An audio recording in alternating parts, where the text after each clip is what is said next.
Uh, katika Biblia haina Uislamu. Biblia nzima hamna Uislamu kuanzia mwanzo mpaka Ufunuo. Naomba nieleweke hivi. Kusemwa Waislamu wapo hapo hamna. Lakini katika sura tu ipo katika kitabu cha Ufunuo ambayo inatabiri kuibuka au kuenea na usambaaji wa Uislamu, lakini haujatajwa Uislamu. Kwa hivyo inahitaji hekima ya kimaandiko na hekima ya unabii kuelewa ilikuwa ni Uislamu. Lakini kuna maneno fulani yanayotumika katika Biblia, mfano neno shehe lipo ndani ya Biblia, na katika hilo neno mashehe wametajwa ndani ya Biblia likiwa ina maana tofauti wenda na ambavyo watu leo wanaweza wakadhani. Na ndio ambalo nilitaji tuweze kuliangalia, kwa sababu wengi wameingizwa katika mfeleji wa kudhani ya kwamba Uislamu umetajwa au unajulikana kuwa ni dini iliyokuwepo tangia zamani, lakini Uislamu si hivyo. Na naomba hata walimu wa Kiislamu waweze kutumia haki ya maandiko. Uislamu haiko hivyo kabisa. Nitaomba niweze kusoma kwanza tu katika kitabu cha Nehemia. Na kiukweli ukiangalia katika Biblia kuna baadhi ya haya maneno yametumiwa humu ndani, lakini maana zake zinazidi kupotoshwa. Hebu angalia hapa katika Nehemia 13 mstari wake, tunaanzia wa 10 na wa 11. Hichi ni kisa Nehemia anakieleza namna alivyo, na anatoa hii ni kama madai, anadai kwa Mungu amkumbukie mambo aliyokuwa ameyafanya. Sasa anasema tena, nikaona ya kwamba Walawi hawakupewa sehemu yao, basi wamekimbia Walawi na waimbaji waliofanya kazi kila mtu shambani kwake. 11. Sasa hapo ndio hoja ipo. Ndipo nikagombana na mashehe nikasema, mbona nyumba ya Mungu imeachwa? Kisha nikawakusanya nikawaweka mahali pao. Kwa hiyo Nehemia aliwaweka mahali pao wale waimbaji walikuwa wametolewa hapa. Lakini kuna wale ambao wanatumia hii, wanadhani ya kwamba kulikuwa kuna hao mashehe wa Waislamu ambao waimbaji walikuwa wakifanya hapo katika aidha ni msikiti au nini. Haikuwa hivyo. Na utakuja kuona katika Lulu al-Marjani inaeleza msikiti wa kwanza umekuwa huku kote hakukuwa na hakukuwa kabisa na misikiti wala nini. Hakuna hata sinagogi.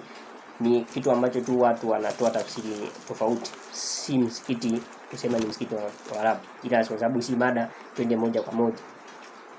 Sasa hii shehe katika Biblia imeelezwa katika takriban mara 25 kwa Biblia, mafungu tofauti. Mfano ukiangalia katika Yeremia au katika Yoshua sura ya 13 mstari wa 3, pale wamesema mashehe wanarejelea. Ukiangalia katika King James Version ni Lord, neno Lord si, yani haina uhusiano kabisa na kuwa na imani ya Kiislamu, haina.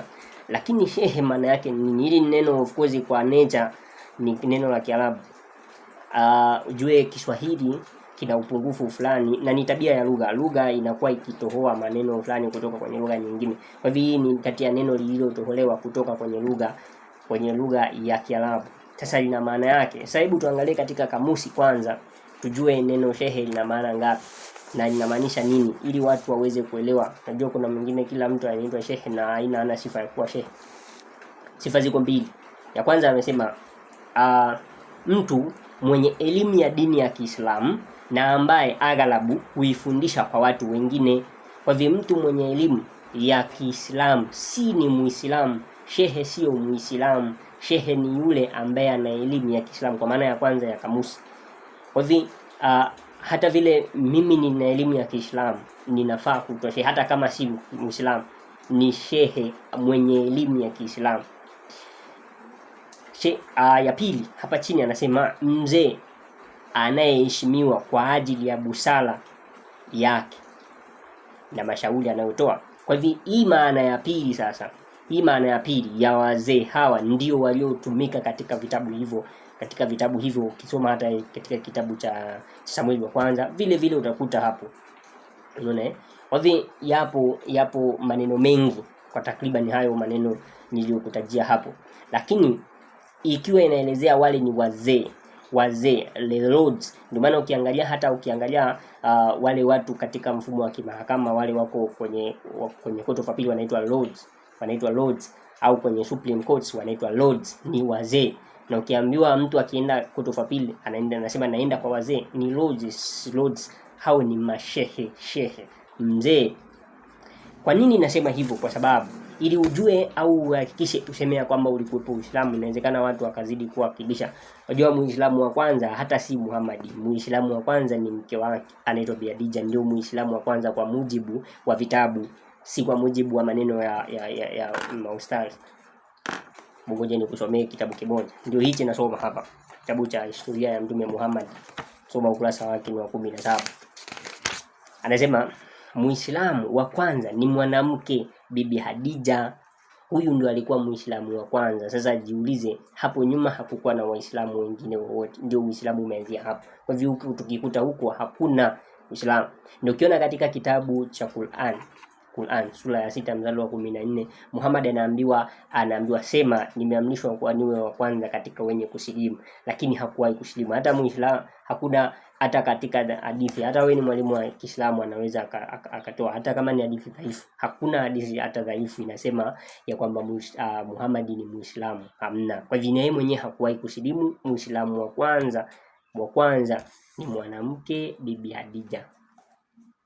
Wazi huku katika neno shehe limetumika kurejelea wazee waliokuwa hapo. Ndio anasema nikagombana nao. Kwa nini? Kwa sababu wao walikuwa na maamuzi ya kufanya. Kwa nini wanaruhusu waimbaji waweze kutopewa hiyo share yao alafu waende, ndio kila mtu aende kwenye shamba yake? Hapana, kwa sababu wao ndio wazee, walitakiwa waweze kufanya nini? Uamuzi. Ndio Nehemia kalumbana nao na kuwarudisha wale waliokuwa waimbaji katika sehemu zao. Unaona, hiyo ndio tafsiri sahihi ya neno shehe na yoyote iliyoandikwa hapo katika maandiko matakatifu. Hakuna Uislamu ndani, na ujuai Ibrahimu hajui Uislamu, Adamu hajui Uislamu, na wote wengine wote kabla ya Muhammad hakuna anayejua Uislamu kwamba ni dini ya nini. Hakuna.